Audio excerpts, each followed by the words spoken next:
A lei traz apenas uma sombra dos benefícios que hão de vir, não a realidade dos mesmos, porque ela nunca consegue, mediante os mesmos sacrifícios, repetidos ano após ano, aperfeiçoar os que se aproximam para adorar. Irmãos, vamos começar trazendo aqui um fundo histórico do que Paulo está nos dizendo aqui no livro de Hebreus. Bom, a lei que ele está se referindo aqui é a lei de Moisés, incluso os 10 mandamentos. São 613 leis. E ele diz que a lei é uma sombra. Eu quero considerar bem devagarzinho, irmãos, que eu quero que você entenda bem isso aqui na cabeça. O que é uma sombra? Por exemplo, você está caminhando na estrada, naquele sol quente. A sua sombra está com você o tempo inteiro. Sim ou não? Mas alguém chega para se aproximar e conversar com você. Ele fala com você ou fala com a sua sombra? Ele fala com você. Logo, irmãos, a sombra, conforme nos diz Paulo aqui, não é a realidade. A lei que Deus deu a Moisés não é a realidade daquilo que ele pretende para o ser humano. É muito simples. Então a realidade é diferente. E aí ele diz assim, é por isso que a lei, sendo uma sombra, ela nunca consegue, mediante os mesmos sacrifícios, repetidos ano após ano, aperfeiçoar os que se aproximam para adorar. Irmãos, isso aqui é super importante de entendermos. O serviço levítico, o serviço sacerdotal, consistia em oferecer sacrifícios. Sabe, hoje dentro da nossa cultura civilizada, isso já não cabe mais. Concorda comigo? Não cabe mais. Muito pelo contrário, nós temos até pena dos animais quando eles estão doentes. Mas dentro daquela cultura, e era uma sombra da realidade, Paulo diz que, embora aquela sombra servisse para alguma coisa, ela não era capaz de aperfeiçoar aqueles que o adoram. De modo que todo dia tinha sacrifício, mas tinha um sacrifício especial que era realizado uma vez por ano, que era quando o sumo sacerdote, ele entrava no Santo dos Santos, na parte mais recôndita do templo ou do tabernáculo no deserto, e durante esse momento que ele entrava, uma vez por ano apenas, ele ia lá, aspergia o sangue sobre a arca da aliança, e ele pedia o perdão dos pecados, e Deus perdoava os pecados da nação. Mas olha que coisa interessante, perdoava, mas não aperfeiçoava. Perdoava, mas não aperfeiçoava. Aí é que estava o problema. Ou seja, se não houvesse uma situação não mais de sombra, mas de realidade, nós estaríamos oferecendo sacrifícios até hoje e nada estaria sendo resolvido na nossa vida. Deu para os irmãos entenderem? Sacrifício ano após ano, mês após mês, 5.000 anos de história, mas nada aconteceria. Isso que o Paulo está dizendo, que embora a lei ela fosse boa, ela não servia para aperfeiçoar. 2. Se pudesse fazê-lo, não deixariam de ser oferecidos? Pois os adoradores, tendo sido purificados uma vez por todas, não mais se sentiriam culpados dos seus pecados. Irmãos, presta atenção nisso aqui, para você entender. Olha só, se a lei pudesse nos aperfeiçoar, se a lei pudesse aperfeiçoar de verdade, os sacrifícios seriam oferecidos uma única vez. e você não teria mais nenhum tipo de problema. Só que o que acontecia com o israelita? Ele ia lá, sacrificava esse ano. Só que o ano que vem, ele já estava cheio de pecado de novo. Então ele tinha que ir lá e sacrificar mais. Então havia uma busca de perdão, havia uma sede de perdão, mas ao mesmo tempo ela nunca era satisfeita, porque eles trabalhavam sempre dentro da sombra.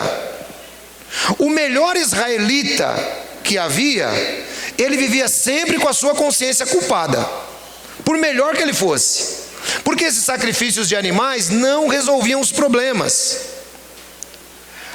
Logo, irmãos, se nós tivéssemos um israelita que conseguisse cumprir toda a lei, ainda assim ele se sentiria culpado.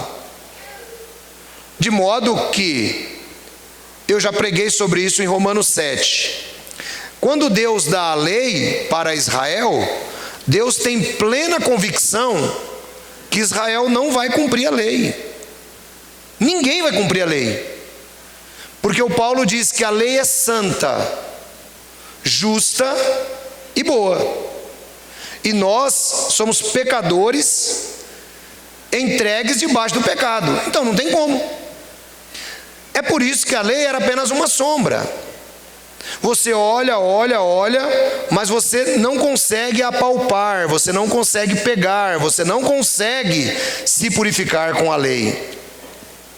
Ao versículo 3: contudo, esses sacrifícios são uma recordação anual dos pecados, pois é impossível que o sangue de touros e bodes tire pecados.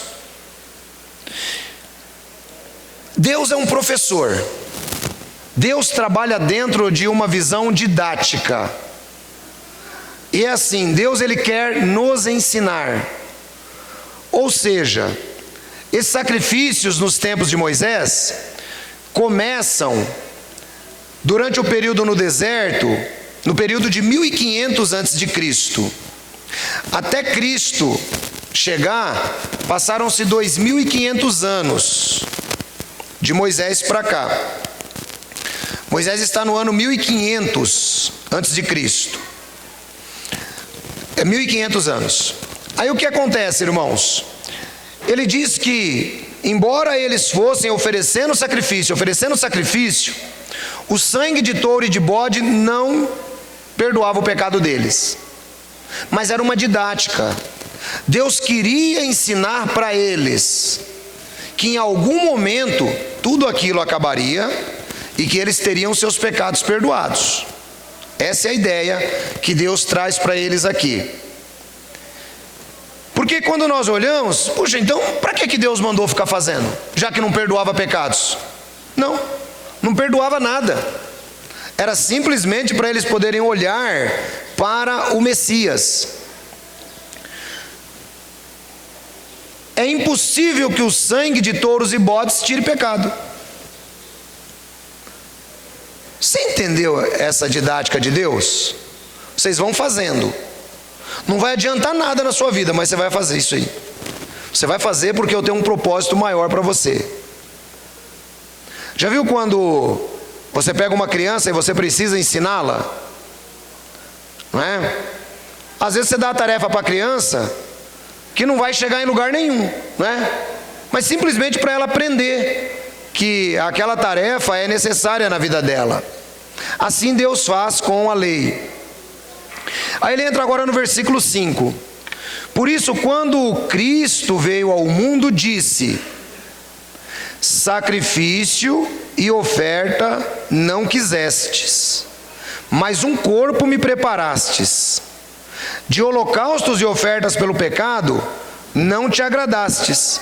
Então eu disse: aqui estou, no livro está escrito ao meu respeito: vim fazer a tua vontade, ó Deus.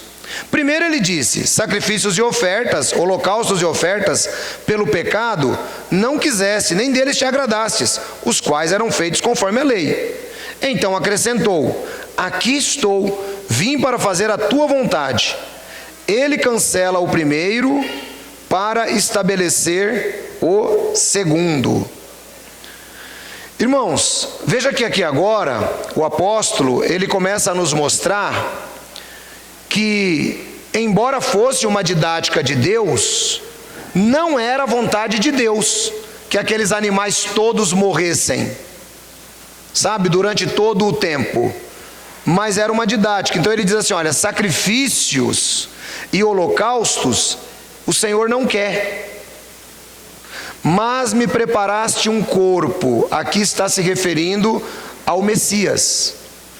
Ou seja, Deus tinha algo muito maior para os seres humanos. E ele diz: cancela o primeiro e estabelece o segundo. Queridos irmãos, notem que interessante, o primeiro é o pacto da lei.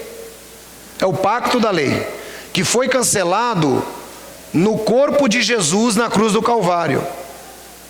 Estabelecido o segundo, também no corpo de Jesus na cruz do Calvário. De modo que nós conseguimos entender o seguinte: por melhor que fosse o israelita, ou por melhor que seja a pessoa, se ela não tiver fé no sacrifício de Jesus, ela não vai chegar em lugar algum na vida nunca.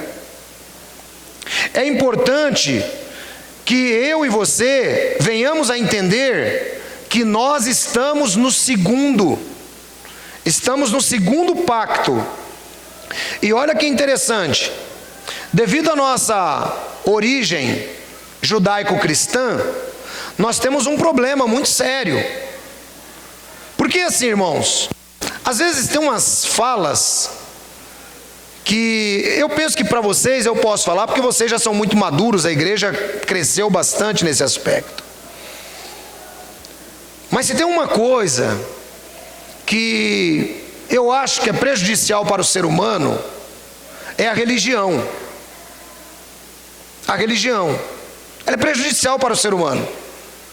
Talvez você diga: puxa, você está repetindo Marx, a religião é o ópio do povo. Não estou repetindo Karl Marx. O que eu quero dizer para você é o seguinte: é que a religião, ela cria em nós um estado de dependência mental que anula o próprio Cristo.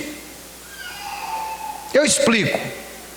Veja bem, eu não quero sacrifícios, eu não quero holocaustos, mas me preparou um corpo e eu sou obediente, eu vou descer na terra e vou morrer por esse pessoal. E aí, irmãos, na nossa herança, conforme eu citei, judaico-cristã, o que é que nós percebemos? Nós percebemos que nós ainda queremos estar na didática do Antigo Testamento. Queremos estar na didática do primeiro, sendo que nós já estamos no segundo. Qual é a didática do primeiro, ancião? Sacrifício. Essa é a didática do primeiro. Sacrifício. E nós temos isso tão arraigado dentro de nós, que nós não conseguimos nos desvincular da sombra para andar com o verdadeiro. De que maneira? Presta atenção. Nós ainda acreditamos que podemos fazer qualquer tipo de reparação pelos nossos próprios erros. Sim ou não? Não é assim que nós acreditamos? Nós acreditamos que podemos sair reparando aquilo que nós fizemos de errado. Irmãos, esqueçam, isso é herança do primeiro. Nós não podemos fazer reparação nenhuma. Apenas o sangue de Cristo é que pode nos purificar de todo pecado. Você pode reparar no sentido de consertar alguma coisa que você errou, tal, mas perante Deus não adianta. O crente fica fazendo promessinha para Deus, o crente vai para a igreja, leva o melhor dízimo, achando que Deus vai intervir na vida dele de alguma maneira. E são coisas do primeiro. Ele tira o primeiro e coloca o segundo, porque o primeiro era só sombra. O israelita pecava, ele já sabia: vou ter que matar um boi. Hoje o crente pensa o quê? Meu Deus, vou ter que correr, tenho que confessar para o padre, tenho que confessar para o pastor, tenho que dar um dízimo bom, aí Deus repara a minha culpa, estou com a alma lavada. Sim ou não? O crente é desse jeito, irmãos, está completamente fora, pelas obras da lei, ninguém será declarado justo. Só que a religião colocou isso na cabeça de vocês. Então você vive o tempo inteiro à mercê da religião. Você vive o tempo inteiro pensando, se culpando, se abatendo. Por quê?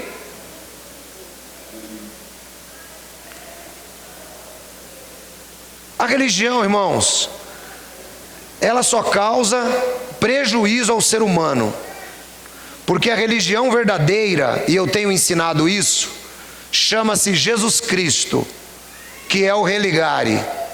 Fora isso, irmãos, todos os outros ofícios, toda essa busca de justificar-me, toda essa busca de tentar mostrar que eu faço, que eu sou e que eu estou bem perante Deus, é inútil. A Bíblia diz que quem insiste em fazer isso é como trapos de imundície. É como trapos de imundície. A pessoa nunca vai chegar em lugar algum, mas ela vai viver sempre culpada, sempre culpada, sempre culpada. Por quê? Porque ela está dentro do primeiro. E é no primeiro mandamento, no primeiro testamento, é que se estabelece a didática da culpa para o ser humano. Mostrando assim, olha, vocês são pecadores, vocês vão ficar matando esses bichos, não vai adiantar nada, mas vai ter um dia que vai chegar alguém, e nesse sangue, nesse sacrifício, ele vai morrer por você, e todos os seus pecados serão terminados. É isso que a lei quer mostrar para nós. E aí ele continua. Versículo 9. Ele acrescentou: aqui estou, vim para fazer a tua vontade. Cancela o primeiro e estabelece o segundo. Pelo cumprimento dessa vontade, fomos santificados, por meio do sacrifício do corpo de Jesus, oferecido uma vez por todas. Irmãos, a comparação de Paulo aqui é lei versus Cristo. Essa é a comparação de Paulo. Eu entendo, queridos irmãos, que você viver em Cristo, ou você viver no Segundo Testamento, é muito simples. É a coisa mais simples do mundo, viver no Segundo Testamento. Quem complica isso são as lideranças religiosas. Quem complica são as lideranças. Viver no segundo é muito tranquilo, porque no segundo, Jesus disse assim, Jesus disse assim, em Mateus 11, capítulo 11, versículo 28 e 29, ele diz assim: vinde a mim, todos os que estão cansados, todos os que estão oprimidos, e eu vos aliviarei. Tomem sobre vocês o meu jugo, a minha canga, aprendam de mim, porque eu sou de temperamento brando e humilde de coração, e aqui vocês vão achar revigoramento para as vossas almas, porque o meu jugo, a minha canga é benévola e a minha carga é leve. Então é muito tranquilo você viver em Cristo. O difícil é fazer o que muitos querem continuar fazendo, vivendo debaixo dos ofícios da lei. E aí quando você prega isso, os religiosos de plantão dizem assim: então quer dizer agora que eu posso fazer tudo de errado, porque não precisa mais da lei, não precisa dos 10 mandamentos, não é mais nada. Não é assim que eles falam, Varão? Não precisa de mais nada. Não, irmãos, a lei do Cristo, ela é muito mais simples. Sabe por quê? Porque quando você está debaixo da lei do Cristo, você não precisa oferecer sacrifício algum. Ele já ofereceu por você. É por isso que a lei do Cristo é tão fácil. Agora, a lei da religião, a lei do homem, ela é complicada. Você quer ver? Você já percebeu que eu prego pouquíssimo no Antigo Testamento? Quem já percebeu isso aí? Levanta a mão. Eu prego pouquíssimo no Antigo Testamento. Por que eu prego tão pouco no Antigo Testamento? O Antigo Testamento é a escritura de Deus, inspirada, proveitosa, para repreender, para endireitar, para tudo. Mas sabe por que eu prego tão pouco no Antigo Testamento, irmãos? Porque o Antigo Testamento é só uma sombra daquilo que eu tenho que pregar. E por que eu vou pregar sombra, se eu posso pregar a realidade? Que a realidade pertence a Cristo. Era apenas uma sombra. Então eu não tenho que ficar me preocupando com isto. Agora perceba que na maioria dos lugares onde o pessoal quer te colocar um cabrestinho, só se prega Velho Testamento. Pode prestar atenção. Isso acontece em seitas, isso acontece em igrejas cristãs, porque não se ensina que você saiu do velho e você está estabelecido no segundo. Essa é a ideia. Agora, se você pegar o Novo Testamento, você vai perceber que você vai cair exatamente nessas mesmas conclusões de Paulo. Ele tira o primeiro, coloca o segundo é mais tranquilo para me viver, no segundo eu tenho o perdão dos meus pecados, no segundo eu tenho a realidade e não tenho a sombra. Mas o ser humano quer viver a sombra, e aí fica difícil, né, irmão? Para você viver a sombra fica difícil. Você tem que viver a realidade, você tem que ter relacionamento com Cristo. Você entende? É um negócio completamente diferente. Alguns cristãos, talvez pela falta de conhecimento, por não compreenderem as Escrituras, ainda insistem em viver debaixo dos ditames da lei. Irmãos, de nada isto vai lhe adiantar. De nada. Eu sei que viver em Cristo é muito tranquilo, porque em Cristo nós temos uma regra também, que é a vontade soberana dele versus a nossa responsabilidade humana. E quando o ser humano aprende a andar dessa maneira, na responsabilidade humana, juntamente com a vontade soberana de Deus, ele começa a deixar de lado tudo aquilo que ele encarava de lei, e ele começa a vir para Cristo. Você quer ver um exemplo? Essa semana eu fiz um vídeo no canal Pela Bíblia, acredito que a maioria dos irmãos deve ter visto, onde eu falo sobre as campanhas nas igrejas, né? Falo sobre campanhas nas igrejas. Os irmãos já perceberam que nós não fazemos campanha nenhuma aqui? A gente não faz campanha. Por que a gente não faz campanha? Porque nós achamos que está tudo de errado? Não, irmãos. Nós não fazemos campanha porque a campanha nas igrejas, conforme eu citei, ela tem apenas dois objetivos. Um é fidelizar o cliente. Para algumas igrejas você não é crente, você é cliente. Uma é fidelizar o cliente. Então são 7 semanas da chave da vitória. Oh, não posso perder, senão eu não vou ter a chave da vitória. E cada semana que você vai, você tem que levar uma grana diferente. Eu estou falando alguma mentira? Não. Uma é fidelizar o cliente, e a outra é simplesmente abastecer a ganância de algumas pessoas. Então nós não fazemos campanha, irmãos. Muito pelo contrário, nós não queremos holocaustos, nós não queremos sacrifício. Nós queremos que você entenda que estar sentado aí é a sua responsabilidade para com Deus e para com o próximo. Posso ouvir um amém da igreja? Amém. Os irmãos entenderam? Não tem por que fazer campanha, irmãos. Não tem por que viver naquilo do antigo.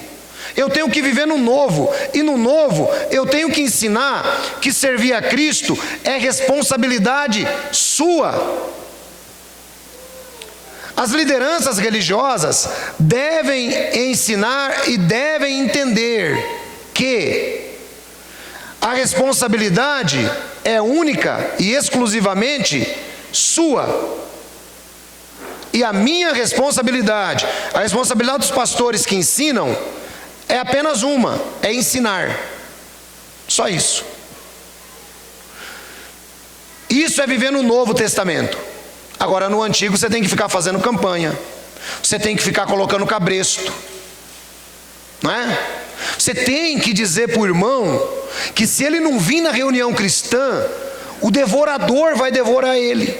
Isso é Velho Testamento.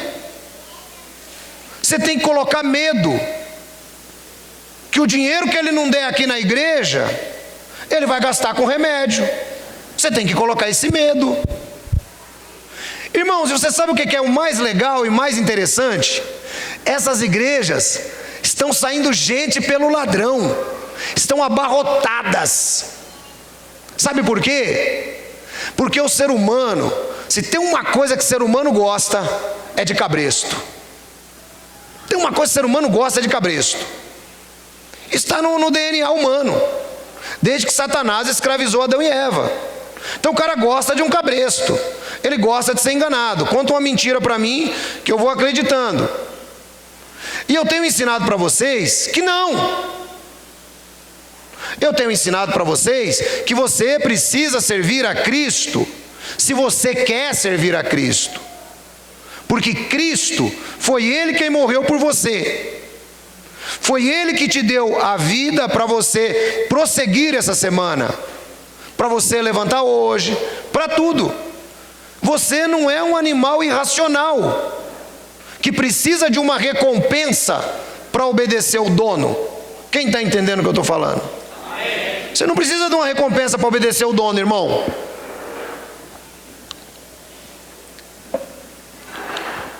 Os bichinhos que são adestráveis, eles precisam de uma recompensa. Você não. Você entende que a sua recompensa, você vê como o evangelho é diferente. A sua recompensa, você já a recebeu antes do seu nascimento, que foi a vida eterna em Cristo Jesus. É por isso que você está aqui hoje aprendendo a palavra de Deus. Você já recebeu. Irmão, não tem mais recompensa nenhuma. Não tem mais recompensa nenhuma. A recompensa já foi dada. Agora o que falta é só a concretização do tempo de Deus para nós usufruirmos dessa recompensa. Quem entendeu a diferença? Amém? Sim ou não? Esse amém foi um amém que não entendeu nada. Você já recebeu a recompensa. Quem entendeu isso? Dê um amém. Amém. Recompensa foi dada na cruz do Calvário, irmão. Uma vez que você já recebeu a recompensa, o que falta agora é só o momento de você usufruir essa recompensa. Só isso. É o que eu tenho sempre explicado. A palavra Novo Testamento. Novo Testamento. O que é um testamento? Testamento são benesses que alguém deixa quando morre para você. Aí eu vou citar Romanos capítulo 8, versículos 15 e 16. O próprio Espírito dá testemunho com o nosso espírito de que somos filhos de Deus. E se somos filhos, somos também herdeiros. Somos herdeiros. De fato, herdeiros de Deus e co-herdeiros de Cristo. Então isso significa, queridos irmãos, que nós somos herdeiros neste testamento. E é por isso que você recebeu a recompensa lá no dia que Jesus morreu. Porque não pode se receber uma herança se o testador ainda estiver vivo. Lá naquele momento você recebeu. O duro é o crente entender isso, que a gente tenta ensinar o tempo inteiro. O crente hoje ainda está buscando as benesses e não do testamento original. Estão buscando as benesses de um falso testamento. É por isso que Paulo, ele diz que Jesus, através da sua carne, aboliu a lei e os mandamentos que consistiam em decretos e ordenanças, para que nós pudéssemos viver em liberdade cristã. É o que você tem que entender. Eu acho engraçado, irmãos, que o crente é assim, ó.